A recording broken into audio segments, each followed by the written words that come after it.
The following episode of the Maui Chamber of Commerce's Business Matters was originally broadcast on June 24th, 2025.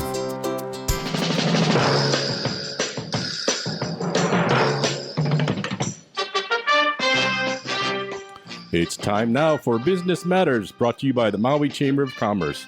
And now here's your host, the president of the Maui Chamber of Commerce, Pam Tumpop. Good morning, Pam. Hey, good morning, Gary. How are you this morning? Very good. It's a nice, beautiful Maui day, nice and humid. Oh, yeah. It is a little humid this morning, but it's a glorious view from where I'm sitting for sure. Oh, with all that's going on in the world, we are clearly very blessed. Yes, we are. Yeah. Well, I want to thank you for all that you do to help produce this show for us. We truly appreciate you and your great expertise and team. So thank you so much for your amazing work. You're welcome. Today, folks, we're going to have a great day. We're going to begin with Councilmember Yuki Sugimura and talk about the latest session of the County Council budget hearings and share some of the decisions that were made. We're going to talk a little bit about what's going on in Lahaina and so many different issues on real property tax and more. It's going to be a great morning. And then we're going to also meet Adam Bell, who is the managing member of ACB Logistics, and talk about how they subtract problems and add solutions for people who need accounting and bookkeeping services. I think we all need a little help with eliminating problems and incorporating some solutions that move us forward, which I think is tremendous. So we're going to hear more about ACB Logistics later on in the show. But first, many of you know her, and if you're, of course, a listener of the show, you know she's been on the show many times. But I always like to introduce and welcome Councilmember Yuki Sugimura. She is the chair of the Budget, Finance, and Economic Development Committee and vice chair of the Maui County Council. She represents our Upcountry District, which encompasses Pukalani, Kula, and Ulapalakua, and serves as a key leader overseeing Maui's fiscal planning and economic growth, and was once in the Office of Economic Development years ago, leading there as well. Councilmember Sugimura brings extensive experience in infrastructure, community planning, and resilience. And just again, overall fiscal management.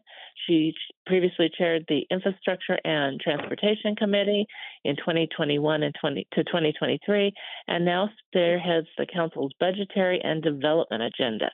Good morning, Yuki. How are you this morning? Good morning, Pam.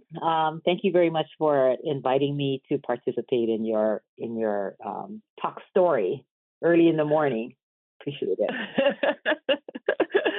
Morning drive time, yes. Yes.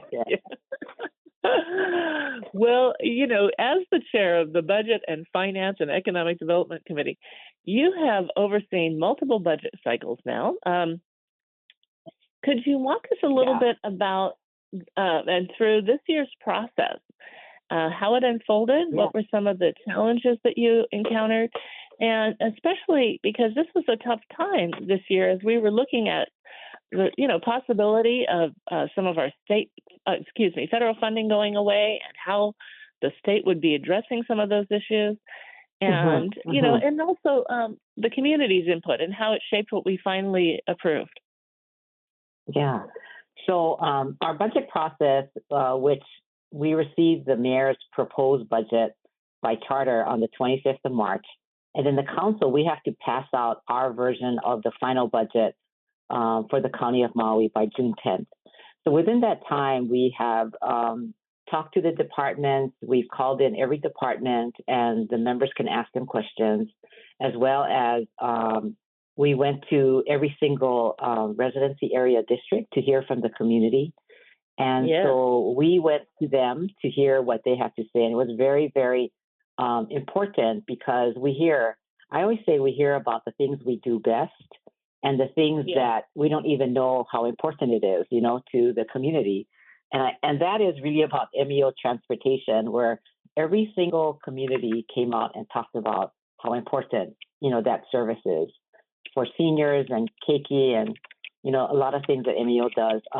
But anyway, when we were out in the districts, we heard about the different programs, and so the members could add funding to that, for their residency area budget, and try to help the community and strengthen it. And then when we went through deliberations, and we don't have the departments that come back, we had a week and a half with them. And when we do deliberations, it's just the council members as well as, our staff, and then the budget director who represents then, the administration, answers questions. But through the process, this is the third year that I'm doing this. So we have questions that we send out to every department before we begin, talking to the department, so that we can get the basics, like how many employees do you have? How many vacancies do you have? Things that then we don't have to, ask them those kind of basic questions. So yes, it's a process that we have gotten, I think, better as time has gone on. So I'm very grateful about that. And the other thing we did this year is that when we met with the departments, we didn't ask them to present like introductions about what they're doing, because we all came back, right? All 9 members came back. So this is not a new budget cycle for anybody. Right. And so we knew what to study. We knew how to be prepared. And I hope that, this helps us save time. But it does take a lot of time. It does. But yes, I stand by the time, because what we then can do is dive deeper, which I think we did. And, Pam, I know one of the things that you have strongly advocated for is fairness with our real property taxes. And we actually did something. We had passed this budget out first reading, and Chair Lee actually brought the budget back out again at first reading, just to talk about the real property tax rates. So we adjusted the real property taxes. I've never seen that happen before. And Chair Lee told me, she said, I've been here 15 years, so I've seen a lot. Yep. So that I happened. was really grateful that you did that, and I appreciate Shirley, doing that as well. Our advocacy comes because we did a housing summit in 2019, and it really opened our eyes as we tried to forecast median home prices, which affect valuation moving forward, and that they were going to be on the rise and continuing to be on the rise, which affects, of course, affordable housing, which you and I both greatly support, as do many members of the county council. But I was really thrilled to see what you did to protect homeowners, local resident homeowners, by looking at how we would adjust the bands and the rates to protect them, but also to look at ways to raise money in other areas that would support affordable and attainable housing.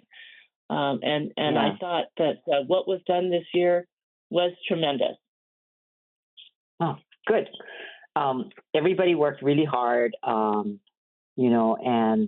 hats off to all the council members, because, in all the years, this is my 9th year in office, all the years that I've been in office, that the last grind, which is when we do that week of deliberations, we usually finish oftentimes we finish 2:00 in the morning.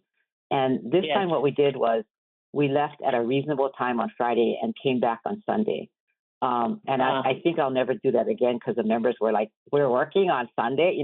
I think I would rather have everybody finish and go home and, have a weekend. But that's basically what happened. And the members worked really hard, just to get to that point of figuring out. And of course, as you know, real property is one of our larger income bases to, raise money to pay for our services. And so therefore, we did, do that. The thrust was really that the timeshare people, we heard loud and clear that when we finished our budget and passed it out for first reading, and when it got to first reading, the timeshare people were saying it was unfair because their rates were quite higher than hotel. So we adjusted that and made it fair, more fair. And then The timeshare went to 1470. Was lowered actually to 1470, and then the where's the hotel? And then the hotel rates are at where's the hotel? Sorry about that, 1180. So it got to be more fair. I just said that wrong. Anyway, hotel was 1180 and timeshare 1470. I think the gap was like really huge before that. So that's one of the things we did. But more than that, Pam, one of the things that you and I believe in is our housing, affordable housing, and how to provide housing for the people on Maui, right? Yes. And one of the things that we did and really unheard of at the council level to put in 25 million at the last meeting, at the last minutes for doing the budget was we added 25 million for Lipoa Apartments, which is the missing middle. And I tell you, if anybody can understand that, it's you, right? Yeah. And so that's to provide housing as rental in Kihei at the high tech park area, and it's part of the whole technology park planning. And this housing then would provide housing for the firefighters, the policemen, the technology people that are going to work at the high tech park, and it's something that I think even the state is looking at now in terms of the missing middle. So I'm glad we did that. We also had put in housing for to support the Lahaina Community Land Trust, the Insurance Gap group, which is people who build and then they don't have enough money, right? So it's a we put $3 million in there. And then MEO rental assistance wait list. So we put 1.3 million in there to also help with that. And this is all the things that we found out, just by going through the process and talking to the departments and then doing our residency area meetings and hearing what the community was saying. And then our employees are really, really, I think, stretched sometimes because we have 600, almost 700 vacancies. Anybody listening, if you're looking for a job, please apply with the county. We have really a lot of vacancies. But what we did this year was we had the temporary hazard pay, which is COVID related for those who had to work during COVID. The council put in $6 million as a priority to help with firefighters. And the Hawaii Firefighters Association, they were the last of all of the bargaining units that did not receive hazard pay. We finished, we did UPW, HGA, the police, and we made sure we took care of that. But I'm not too sure why, but the firefighters. I was going to say, why were they last? Yeah. Yeah, why were they last, right? Anyway, so we put money in just so that we knew that they were going to be negotiating with the mayor, so that there would be, the $6 million in there for that. So, and then, Pam, the County of Maui, when we're doing our budget and not even finalized yet, the administration finalized salary adjustments and programs for the county employees. This is why you should maybe want to, not you, but people may want to apply with the County of Maui. Because if you have health insurance, we now pay for a portion of it. And I say portion because it depends on, whatever the formulas are. So in some cases, your health insurance is free to you, and the county is paying for, that differential. So that was kind of a huge thing, but I think it's all part of trying to attract employees to come and work with us and figure out, we don't have cost of living allowance, but it's somehow able to put more money in the pockets of our employees for their families. So, we did things like that with the with the budget. And then, excuse me, we also took care of, yours and my interest, which is access deer litigation. Yeah. So there's 1.5 million in there for access deer mitigation, and Lokahi Pacific will be administering grants for that, $100,000 up to $100,000 for 500 acres around there. So a larger, smaller than the big landowners that we have up country, but so that we can help with deer mitigation and fence control and things like that. That I think is really important. We also did clean and safe programs for Kihei and Makawao. There's, I think Kihei has 500,000 and Makawao has, I guess it would be 1.3 million. I'm sorry, $130,000.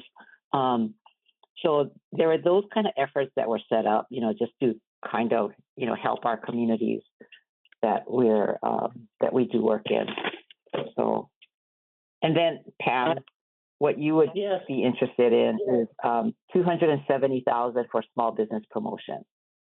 So it is to help promote businesses. And you probably would say, oh, we need more in that. We also did film promotions with MEDB, $395,000. As you know, we have Brian Cohn, a really good film commissioner. And we just set up with them in my committee. So all the state film commissioners are now working together and created a group so that they can promote together. And Maui is part of that. And do you remember Georgia Skinner? She's a state. Oh, I know commissioner. Georgia. I just saw her weeks ago. Yeah. Yeah. Anyway, she's coordinating that. Along with Jimmy Tokioka with MEDB. So. There's kind of fun things going on, with that, or like the Kemper Sports, marketing at the Maui Invitational. So we participated with that. So Lahaina Town Action Committee, all, organizations that we know that are out there working really hard. And then to support Lahaina and its recovery, the Economic Recovery Commission, Economic Redevelopment Commission was done by OED and DBED, and there are about 100 businesses that got together last year and came together and came up with a plan. So we put in money in the budget for implementation of the plan. So you should be hearing about that in my committee in the next couple of months. I think we'll have them come in and talk about it. So anyway. There's things like that. I think during the budget. It really was a tremendous budget session, and we were so thrilled to see some of the major steps forward. As you said, there's so many wonderful things in this budget to help so many people, and I love that again that you and the county council always go out and visit each district. And for people who are listening, if you see those, and again, there's also central opportunities. So if you miss your district meeting, there are just general meetings where you can go in and comment all the time throughout the process. But it's really important to share, your thoughts. And of course, many districts have community associations that you can be a part of and share your mana'o there, and often those leaders, if you can't make some of the meetings, will be taking forward your community suggestions as well to those meetings. But there's so many ways. I think we're very blessed. There's so many ways to get involved in the process. And and even in some of the 11th hour opportunities, as you pointed out, was going back to looking at the real property tax and saying, wait a minute, this is a year we can make a difference in this, and consensus on ways to make a difference, which was awesome this year. Things are still happening because the council is listening, right? They're not just saying, okay, this is the process. Well, that opportunity was missed. We're moving on. No, they're very engaged. They're listening and working hard to make a positive difference in these different areas. So I really applaud the work that's been done. It's been tremendous for our community, and the support of small businesses is critically important, and we need more small business help. it's just going to be a tough time as we drag on. So, I'll definitely circle back with you and talk about some of the things that we're experiencing and continuing to experience with some of the decisions that, Trump has proposed or is trying to get passed through the big, beautiful bill. But, the tariffs are hugely concerning for our small businesses. So something key that we want to address, as well as simple things like something coming up that's being discussed is the loss of our solar tax credits, which will greatly impact Hawaii because of the challenges we face in climate change, but also moving forward with our clean energy that we've been working on and our state energy goals. The loss of those tax credits will greatly hamper the progress that we've been really actively moving forward with. So we're working on some of that. Yeah. But just really interesting. As you were going through this process, and again, in this tremendous time where, and we're going to be in a tremendous time for, a decade or two as we look to rebuild and recover Lahaina and strengthen our community and look at economic diversity. What are some of the guiding principles, with all these changes that were just made, what are some of the core guiding principles that you were seeing coming out and throughout the budget to move this forward in a positive way?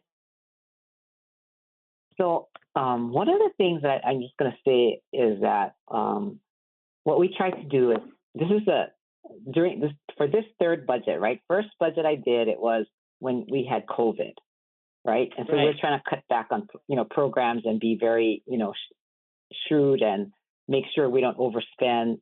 And then the second budget was a wildfire, and everything or a lot was focused on wildfire. This one was for everybody.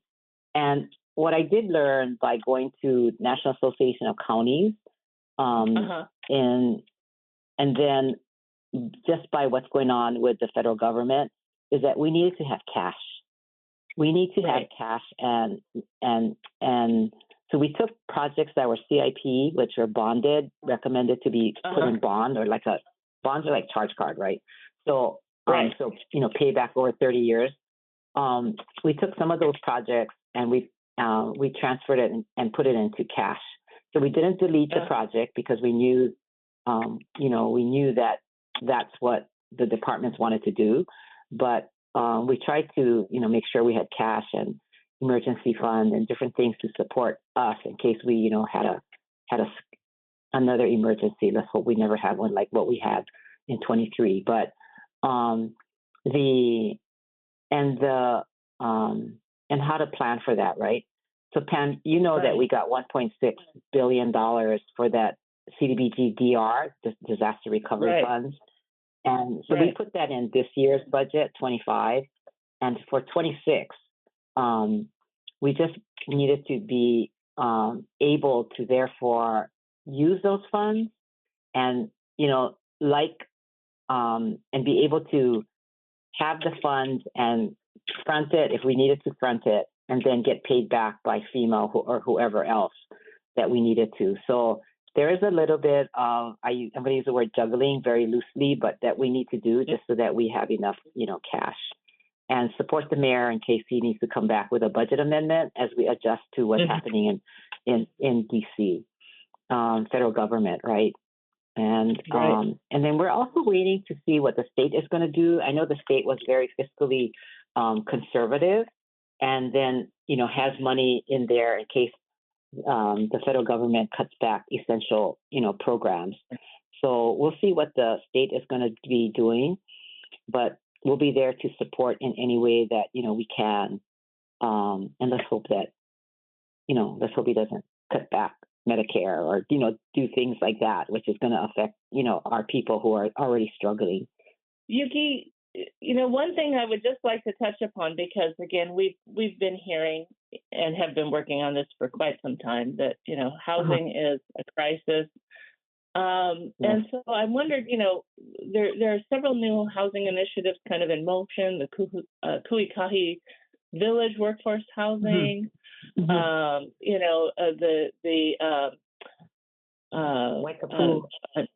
Waikapu project, the new project in Napili as well. Some of them are looking at, various ADU efforts. Can you talk about how we're moving forward to meet our housing needs? Of course, the STR issue is a big thing, but at the end of the day, our concern is that when it comes to housing, there are critical issues that we need to address, including, permitting, and we've also heard a lot of testimony on backlogs and permitting still. This is something that, every mayor has run on forever and a day. And yet we're still here. We're still struggling with, improving our permitting issues at both the county and state levels. But we've seen some movement at the state levels with legislation, given our crisis state. How are we doing moving forward? And one of the things we've asked for is like a housing tracker. And we look forward to talking to the housing director soon, having him on the show. But, so the public can see where these movements are, where the developments are going to be, how many units, what the level of affordability looks like. How are you feeling about, and you folks at the council have done other ancillary, right? Allowing people to put additional housing units on their properties. You're looking for alternative ways legislatively. But a lot of what we need to fix to expedite things are within the administration's purview, and that often gets talked about. How are we doing in this arena? So housing, just in terms of projects, you mentioned Kuikahi Village, right? It's a project that Everett Dowling is looking at. So let's hope that he can resurrect that project, and let's see if we can get some housing projects out of that. And kind of exciting. He's such a dynamic builder, developer, right? So that's one.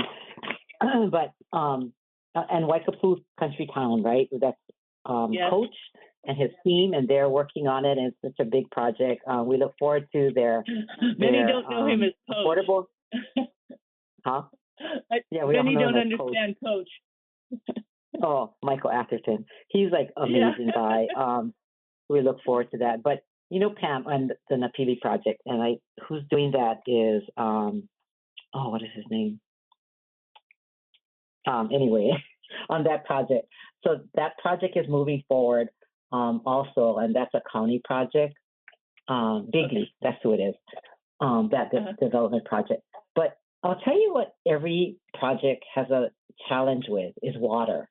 And I think if that's something that we can solve, our housing will then flow smoother. We can't have any project without water. So that I think is Maui's biggest project deterrent is not enough water, and that is really unfortunate because you look around and you think, oh, we have Navaeha, we have all this water sources, but we don't have enough infrastructure, and we need to drill for more water source. And who has a great big control over all the water is the state Department of Land and Natural Resources, which is Seaworm, right?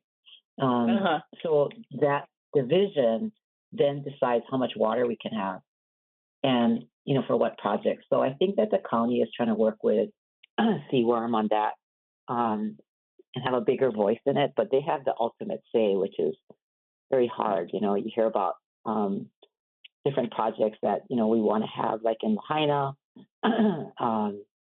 Paul Chang's project, which is the Pulelehua project, but there's no water there, and I think it's private, so it's a little bit different story because he has to provide his own water. But even for county projects, which is like that Napili one, I hope we have enough water for that, but the water and its infrastructure is probably our largest concern to move housing forward. So, that. Yeah, I agree. It's a huge issue, and I do know some people, and it's really exciting, who are looking at some desal options and technology. So I know somebody who had just shared some information with Mr. Stufflebean and hoping to look at some other options. But this is a huge issue, and water drilling and all of that, creating new wells comes at a significant cost. But I'm glad to hear that we are looking at that and know that we're here. Anything we could do to help at the state level with DONR, maybe, strongly working with our legislators. I think it's really important because the crisis just continues, as I know you will know. But, now we're, because of these challenges, we're now looking at other measures that can help with housing, but also cause other harm. And what we really need to do is tackle these longstanding significant issues. And as you say, in some cases there is more water, but I have heard the water has been lower in the Lahaina area. And of course, we don't have all the green, and there's a lot of reasons for that. But Pam, some of the misinformation I think is out there is that the water for the hotels, the Kanapali and Kapalua, comes from a private water source. It doesn't come from the county. And so people say, why are you giving them water for their swimming pools, but we don't? It doesn't come from us. So we have our own allocation of water that we use. And then the other thing I want to say is that who is our priority? And I learned this from working with the folks in the Office of Recovery, is that people are saying, but we have water in West Maui. We have water, but we're saving it for the rebuild of those people who lost their homes during the August 23rd wildfire. So we can't give it away, because when the homeowners who lost their business, lost their homes, because of the wildfire, then they're going to want their water back for their homes. So we can't give away their share. So it's a very fine balance, that everything has to happen. But in the meantime, we need to find more source. Yeah. We need to find more source and build infrastructure. Yeah. Yeah. So, agreed. Yeah. No, I absolutely agree. Well, Yuki, I'm so thrilled that you could be with us this morning. I know it's been a busy time. I've been watching and participating in many of the STR meetings, especially after I missed one because I was in D.C., but long hours. I appreciate the long hours you're putting in. This is an important topic. Housing is critical for our people, and we appreciate the work that you and the council members are doing to go through this and find good solutions. Thank you for what you're doing. I mean, you're an important voice for us, when we hear from the community. So thank you very much. And please thank your board and all the people that make up your staff. Yeah, Amber, she's awesome too. Yeah. Amber, our Chief Chamber Angel, she is absolutely awesome. Well, thank you so much. I hope you have a wonderful day. Okay, and we'll have you on again soon. Okay. Aloha. Bye-bye. Thank you. Aloha. Well, as you can hear, there's been a lot going on this budget session. There's a lot going on with the short-term vacation rental issue as we look at some of those issues and the pros and cons of addressing the Minatoya list and phasing out those rentals. Lots of deep concerns, lots of challenges for those who own those units. And challenges, the challenges are also that we're looking at some of these short-term fixes because of our desperation, and we're continuing to look at the broader issues because regardless, we still have to move forward with housing. So it's a big challenge, and we're continuing to move forward. But I'm excited that coming up next, we have Adam Bell, and I want to welcome him. He is the Managing Director of ACB Logistics. Adam is a CPA with 2 decades of experience, including an impressive 12 years serving as Chief Financial Officer. He leads a team of highly experienced accounting professionals at ACB Logistics who together bring over a century of combined expertise in accounting for small to medium-sized businesses. I really love that focus. And Adam serves our county as a logistics officer as well in the Army Reserve. Gary, do we have Adam on? Yes, he's on. Oh, good morning, Adam, and aloha. How are you this morning? Good morning and aloha. Thank you for having me. Oh, it's our great pleasure. Well, we're so excited to learn a little bit about your business. There are many different bookkeeping and accounting companies out there. So I'd love to learn about what makes ACB Logistics special and different from some of the others. Yeah, so one of the cool things about ACB Logistics is we take a team-based approach to our clients. And what I mean by that is it's not just one individual that is sitting there doing the books, right? We come in with accounting staff, controllers, and CFOs.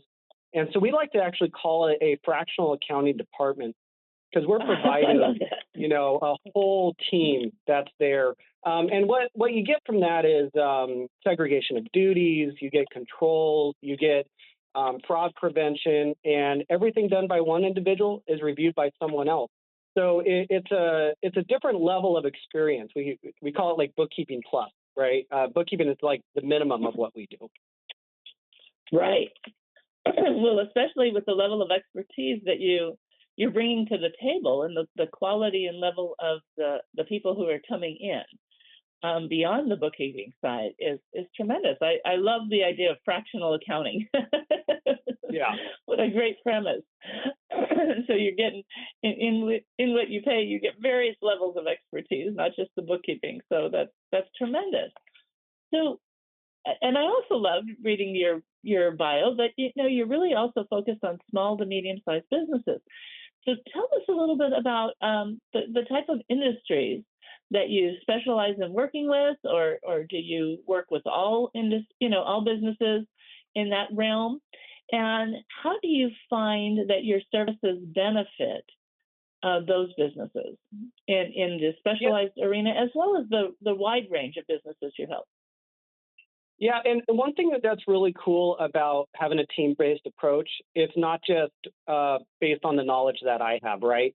So I have, controllers and fractional CFOs that work with me that have construction background, like strong construction background, nonprofit background. I have one gentleman that works for me that took a small business all the way up to pre-IPO, and they sold for $500 million, right? So I have such a wide experience that works with me that we really aren't afraid of taking on anything because we've kind of seen it all. We've done property management, we've done maintenance, janitorial, we've helped people with government contracting. So there's not really anything out there that we can't take on, and it's not just us figuring it out. There's a good chance I have someone in my wheelhouse that has an expertise in it. So we're ready to work with anyone and help anyone scale and grow their business.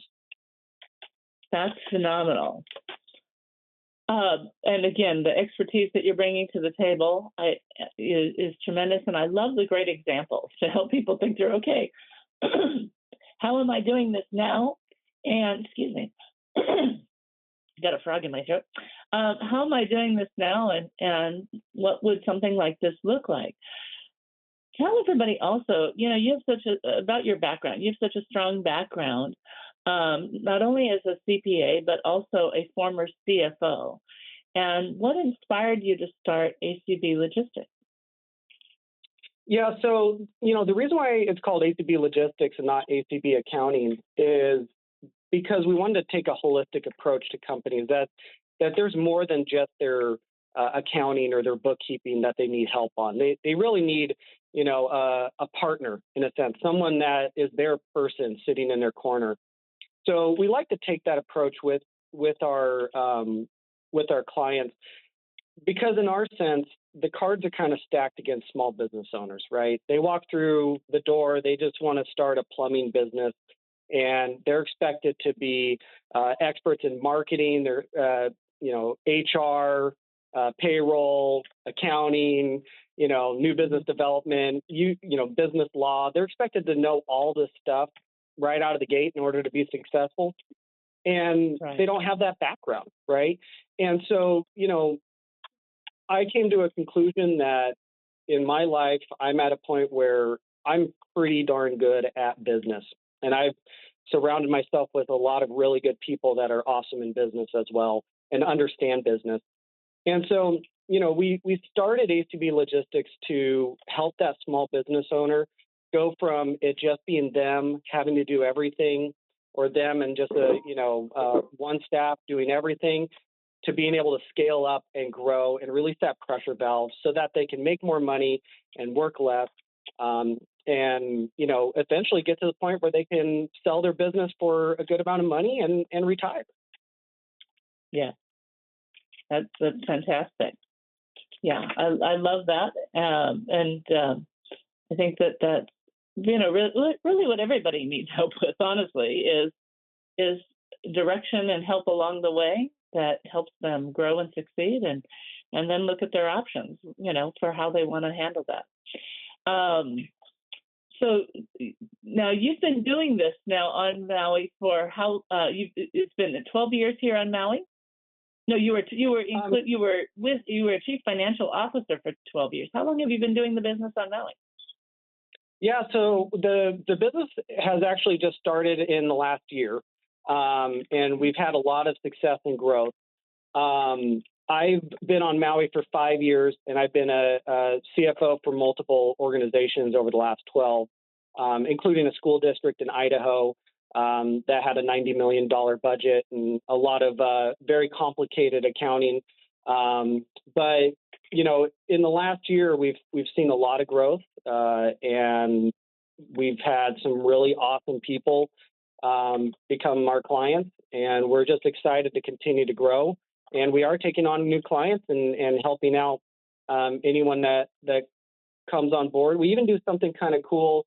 We started recently doing a personal CFO, where if someone has their business, but then they have like rental properties and they have a bunch of different moving pieces, and they can't quite get a handle on all of it combined together. Well, we come in and we compile all that together and provide nice, clean, overall personal financial statements to those individuals as well. So we're really trying to help the small business owners be successful in any way we can, because I don't know, I tend to really start falling in love with all my clients, because they're all awesome people. They're just salt of the earth, trying to just work their butts off and make a living. And I want them to be successful. So we have a passion to do everything we can to make them successful. And I will say, even though some businesses might be just starting out and can't really afford our services, we offer free business consultations to anyone. They end up being around an hour, but we don't, we kind of leave the time open-ended so they can go as long as they need to. And we're just there to sit there and listen to their business and give them the best advice we can in those sessions. So really, don't be afraid to reach out to us, no matter what their needs are. We're here to help. And, we might not be a great fit right now, but we would love to help you kind of grow your business so that you're big enough to hire us later. That's tremendous. I love that. And I love that you shared that the people you work with are really awesome. I sit in so many meetings, and often, they're county council meetings where there seems to be a disconnect. And I really feel like this disconnect sort of started in the Great Recession, where we saw large mainland corporations, getting bailouts when small businesses weren't getting help at the time.